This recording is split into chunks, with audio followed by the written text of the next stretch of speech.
نعمانی نے جوزف کو فرش پر بے ہوش پڑے دیکھا تھا، لیکن وہ اس کے علاوہ اور کیا کر سکتا تھا کہ ہوٹل کے ذمہ داروں کو اس کی اطلاع پہنچا کر خود خطی بے تعلق ہو جاتا۔ اس کے بعد اسے تیسری منزل کے کمرہ نمبر 58 کی نگرانی شروع کر دینی پڑی تھی۔ وہ دونوں ساجدہ کو اندر لے گئے تھے اور پھر کچھ دیر بعد وہ باہر بھی نکل آئے تھے۔ کمرہ مقفل کیا تھا اور کہیں چلے گئے تھے، اور وہ اب یہ معلوم کرنے کے لیے بے چین تھا کہ ساجدہ پر کیا گزری۔ اس طرح کمرہ بند کر کے چلے جانے کا مطلب تو یہی تھا کہ یا تو انہوں نے اسے بے بس کر دیا ہے یا پھر قتل۔ X2 کی طرف سے کسی معاملے میں دخل اندازی کی اجازت نہیں ملی تھی، صرف نگرانی کرنے اور رپورٹ دینے کے لیے کہا گیا تھا۔ زرد رنگ کے کاغذ پر کوڈ ورڈز میں رپورٹ لکھی جاتی تھی اور پھر وہ کاغذ توڑ مروڑ کر ہوٹل کے ایک مخصوص ڈسٹ بن میں ڈال دیا جاتا تھا۔ اس کے بعد ان میں اتنی ہمت نہیں ہوتی تھی کہ وہ اس ڈسٹ بن کی نگرانی بھی کر سکتے، یہ دیکھتے کہ ان کی مرتب کردہ رپورٹ X2 تک کیسے پہنچتی ہیں۔ اس نے خاور کو راہدری کے سرے پر رکنے کا اشارہ کیا اور خود کمرہ نمبر 58 کی طرف بڑھتا چلا گیا۔ ادھر ادھر دیکھ کر قفل کے سوراخ سے آنکھ لگا دی۔ سامنے ہی ساجدہ نظر آئی، لیکن اس حال میں کہ ہاتھ پیر کرسی کے پایوں اور ہتھوں سے جکڑ دیے گئے تھے اور منہ پر پٹی بندھی ہوئی تھی۔ کبھی آنکھیں کھل جاتی اور کبھی وہ انہیں طویل وقفے کے لیے بند کر لیتی۔ نعمانی نے قفل کے سوراخ سے آنکھ ہٹا لی اور زینوں کی طرف بڑھا۔ کیا بات ہے؟ خاور نے بھی زینوں کی طرف مڑتے ہوئے پوچھا۔ زندہ ہے، لیکن وہ اسے کرسی سے باندھ گئے ہیں اور منہ پر پٹی بندھی ہوئی ہے۔ تب تو زبردست غلطی ہے۔ غالباً وہ اس کے لیے کسی سے احکامات لینے گئے ہیں۔ ان کا تعاقب کیا جانا ضروری تھا۔ یہ بھی ممکن ہے کہ کفن دفن کا انتظام کرنے گئے ہوں، نعمانی نے کچھ سوچتے ہوئے کہا۔ لیکن تم نے یہ کیسے کہہ دیا کہ کسی سے احکامات لینے گئے ہوں؟ کیا تم اس سلسلے میں کچھ زیادہ جانتے ہو؟ مجھے تو اس سب کے مقصد کا علم نہیں۔ عقل کو تھوڑی سی جنبش دینے پر سب کچھ سمجھا جا سکتا ہے۔ ہمیں صرف ان کی نگرانی کرنے کو کہا گیا ہے۔ ہم یہ بھی جانتے ہیں کہ ساجدہ میک اپ میں ہے، لیکن صفدر اور جوزف کے لیے لازمی قرار نہیں دیا گیا۔ ہم دونوں بھی میک اپ ہی میں ہیں۔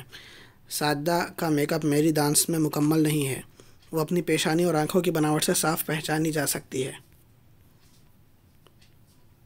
ایسی صورت میں اس کے علاوہ اور کیا کہا جا سکتا ہے کہ X2 نے کسی بڑی مچھلی کے لیے چارہ لگایا ہے؟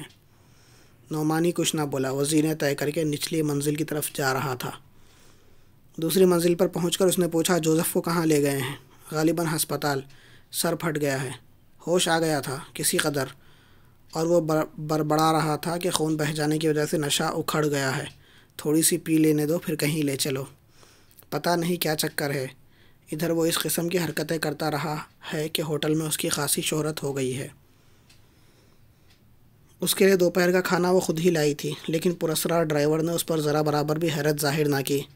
بالکل اسی طرح اکڑا بیٹھا رہا جیسے خلاف توقع کوئی بات نہ ہوئی ہو۔ صبیحہ اس کے رویے پر جھنجھلا گئی۔ اب اٹھ کر سنبھالو ٹرے، یا میں یوں ہی لیے کھڑی رہوں گی۔ او دب، اچھا، وہ اٹھتا ہوا بولا، اور کھانے پر نظر پڑتے ہی ایسا برا سا منہ بنایا جیسے اوبکائی روکنے کی کوشش کر رہا ہو۔ کیوں، کیا بات ہے؟ صبیحہ نے تیز لہجے میں پوچھا۔ پھر وہی ارہر کی دال، ڈرائیور بسور کر بولا۔ وہ بھی برداشت کی جا سکتی ہے اگر لہسن کا بخار نہ لگا ہوا ہو، بڑے لاٹ صاحب ہو، اور میں ہر کھانے کے بعد پڈنگ پسند کرتا ہوں۔ وہ نہ ہو تو کسٹرڈ فروٹ ہی صحیح۔ ہوش میں ہو یا نہیں؟ شراب قطعی نہیں پیتا، البتہ تفنن طبع کے لیے چوئنگم یا کوکا کولا سے شوق کر لیتا ہوں۔ ٹرے سنبھالو۔ اس طرح ٹرے لیے پھرنا بھی تمہارے لیے مناسب نہیں، ڈرائیور نے ٹرے لے کر اسٹول پر رکھتے ہوئے کہا۔ بنگلے سے اس کوٹھری تک ایک پختہ روش بنانی چاہیے تاکہ میرا کھانا ٹرالی پر لایا جا سکے۔ تمہیں دھکے دلوا کر نکال ہی نہ دیا جائے۔ دھکے کے بغیر نہیں اسٹارٹ ہوگی، بیٹری ڈاؤن ہے۔ گاڑی رننگ میں تو رہتی نہیں۔ جلدی کھاؤ، مجھے یونیورسٹی جانا ہے۔ یہی تو میں کہوں کہ دوپہر کا کھانا 11 بجے ہی کیوں آ گیا؟ اس نے کھاٹ پر بیٹھ کر اسٹول اپنی طرف کھسکاتے ہوئے کہا، پھر سالن کا نوالا لیا ہی تھا کہ منہ کھلا کا کھلا رہ گیا۔ اب کیا ہے؟ وہ جھلا کر بولی، لیکن وہ کچھ کہے بغیر دروازے کی طرف جھپٹا اور دوسرے ہی لمحے میں نوالا تھوک کر بری طرح منہ پیٹ رہا تھا۔ ارے مر گیا، اتنی مرچیں، ہائی، سو سو سو، ارے پانی، سی سی سی۔ اب میں پانی بھی پلاؤں گی تمہیں، وہ آنکھیں نکال کر بولی۔ میں ہی پی لوں گا، مگر یہ کھانا میرے دادا تک کو قبر سے اکھاڑ لانے کے لیے کافی ہوگا۔ تم دفع ہو جاؤ یہاں سے، اتنے نخرے نہیں برداشت کیے جا سکتے۔ ارے تو میں کچھ کہہ رہا ہوں، روکھی چپاتیاں پانی کے گھونٹوں سے اتار لوں گا۔ جہنم میں جاؤ، وہ کوٹری سے نکلتی ہوئی بولی۔ میں بھی آ رہی ہوں، گاڑی نکالو۔ عجیب آدمی تھا، اس طرح ملازمت حاصل کی اور اب اس طرح دھونس جما رہا ہے۔ کیسے پیچھا چھوٹے گا اس سے؟ کہیں کچھ دنوں کے بعد بلیک میل نہ کرنا شروع کر دے۔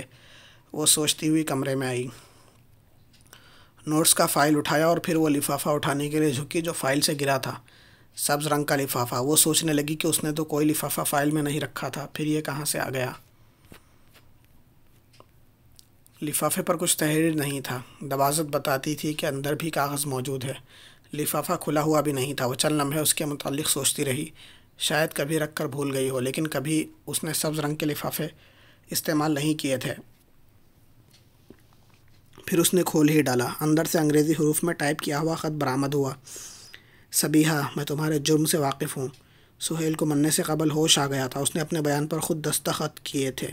اس کا بیان میرے پاس محفوظ ہے، بیان اسی کی آواز میں ریکارڈ بھی کیا گیا تھا، ٹیپ میرے پاس محفوظ ہے۔ یہ دونوں چیزیں عدالت میں تمہارے خلاف استعمال کی جا سکتی ہیں، اسے کبھی نہ بھولنا۔ فی الحال رخصت، تم اب پوری طرح میری مٹھی میں ہو۔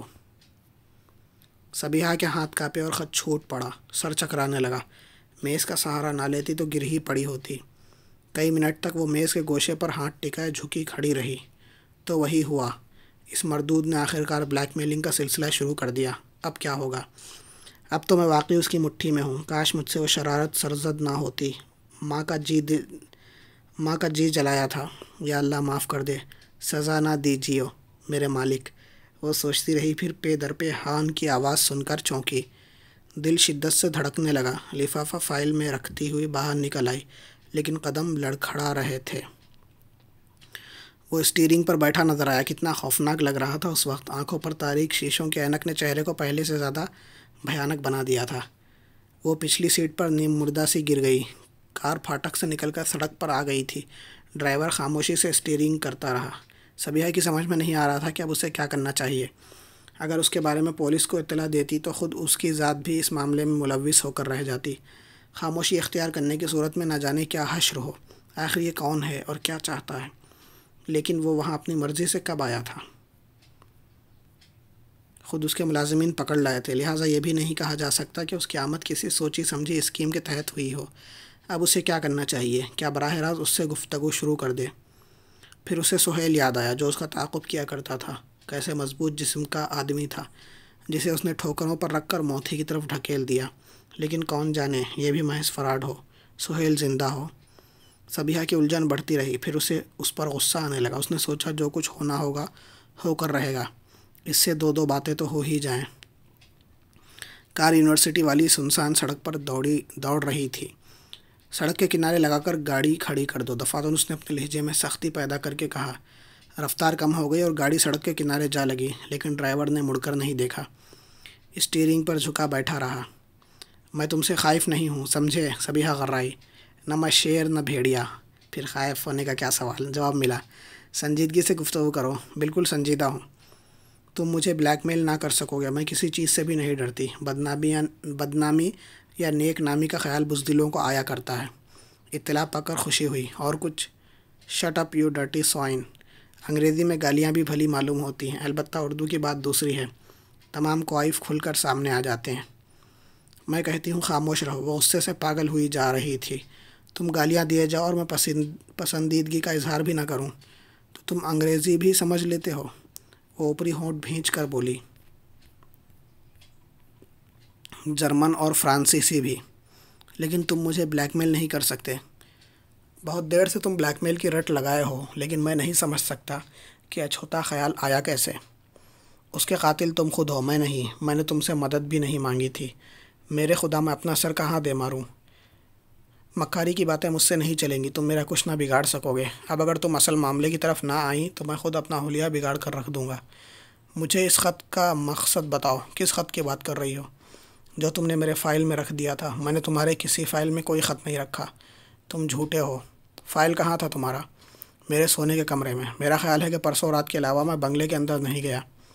صبیحہ نے سوچا یہ بات تو ٹھیک ہی ہے، اسٹور روم سے رہائی کے بعد سے وہ بنگلے کے اندر پھر کبھی نہیں گیا تھا، لیکن کیا پتہ گھر کا کوئی ملازم بھی تو اس کا مددگار بن سکتا ہے۔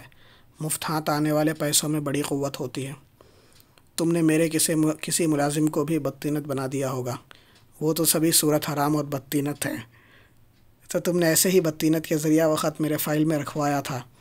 میں نے اس قسم کی کوئی حرکت نہیں کی۔ کیا میں تم سے کوئی زبانی بات نہیں کہہ سکتا؟ تو یہ لفافہ تم نے نہیں رکھوایا تھا؟ اس نے فائل سے سبز رنگ کا لفافہ نکال کر اسے دکھاتے ہوئے کہا۔ ڈرائیور نے پرتشویش انداز میں سر کو منفی جنبش دی، لیکن لفافہ اپنے ہاتھ میں لے کر دیکھنے کی خواہش ظاہر نہیں کی۔ دیکھو۔ صبیحہ نے لفافہ اگلی سیٹ پر ڈال دیا۔ ڈرائیور نے لفافے سے خط نکالا اور اسے بآواز بلند پڑھنے لگا۔ صبیحہ حیرت سے سن رہی تھی۔ لہجہ اور تلفظ سے معلوم ہو رہا تھا جیسے واقعی اس کی تعلیم بڑے سلیقے سے ہوئی ہو۔ خط ختم کرنے کے بعد اس نے ایک طویل سانس لی اور مڑ کر صبیحہ کی طرف دیکھنے لگا۔ بھلا مجھے اس کی کیا ضرورت تھی جبکہ وہ میری ہی ضربات کی وجہ سے مرا ہوگا؟ پڑھے لکھے بدماشوں کی بنائی ہوئی اسکیمیں دور رس ہوتی ہیں۔ میں خود بھی نہیں سمجھ سکتی کہ تمہیں اس سے کیا فائدہ پہنچے گا، جبکہ میں اس کا اعتراف کر سکتی ہوں کہ وہ میری موجودگی ہی میں پیٹا تھا، اور جس نے پیٹا تھا وہی مجھے بلیک میل کرنے کی کوشش کر رہا ہے۔ چلو ٹھیک ہے، اس سے یہی تو ثابت ہوتا ہے نا کہ اس خط کا تعلق میری ذات سے نہیں۔ صبیحہ کچھ نہ بولی۔ اس کی سمجھ میں نہیں آ رہا تھا کہ اب اسے کیا کہنا چاہیے۔ دفعتاً ڈرائیور نے کہا، گھر واپس چلو۔ کیوں؟ میں دیکھوں گا یہ خط تمہارے کمرے تک کس ذریعہ سے پہنچا ہوگا۔ ہاں، آج کوئی باہری آدمی بھی آیا تھا؟ نہیں، کوئی بھی نہیں۔ تب تو تمہارے تینوں ملازموں میں سے کوئی ہو سکتا ہے، پتہ نہیں۔ تمہارے چھوٹے بھائی بہن تو تمہارے لیے دوسروں کے خطوط نہیں لاتے رہے؟ جی نہیں، وہ کھسیا کر غصیلے لہجے میں بولی۔ عشق کرنا ہوگا تو اعلانیہ کروں گی۔ شاباش شاباش، عمر دراز۔ لیکن ہو سکتا ہے کہ بچوں ہی میں سے کسی کو ورغلایا گیا ہو۔ میں نہیں جانتی۔ تو پھر واپس چلوں؟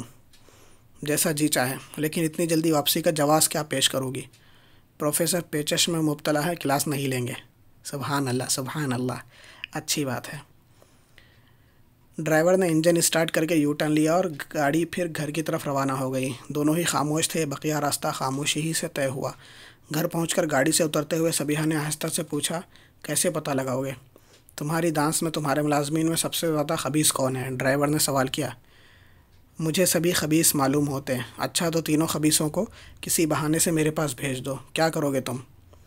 اگلواؤں گا ان سے، اور تم صرف آدھے گھنٹے کے لیے میری کوٹری سے دور ہی رہنا۔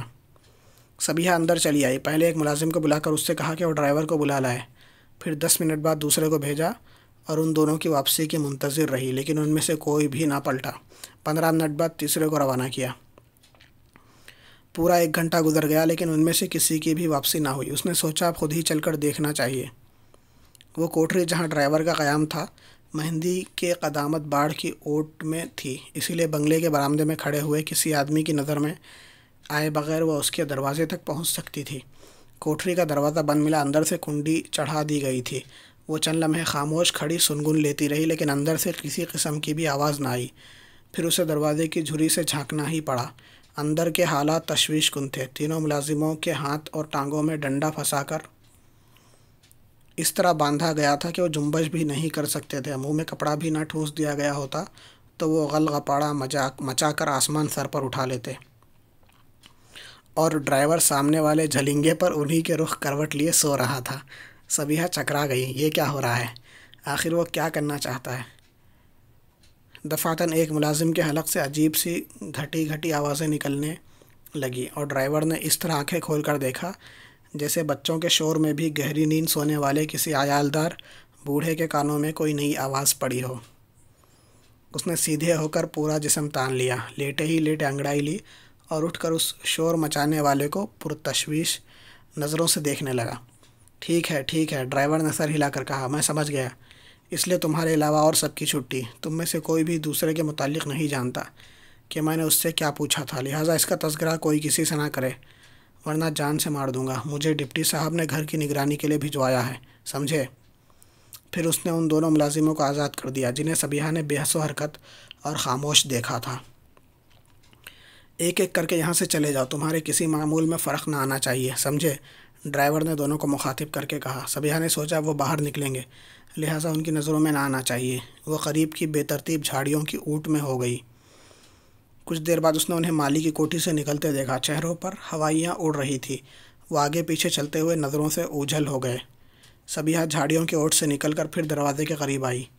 جھری سے آنکھیں لگائی ہی تھی کہ اندر سے ڈرائیور کی آواز آئی، اب آپ بھی اندر آ سکتی ہیں بی بی جی، کنڈی نہیں لگی ہے۔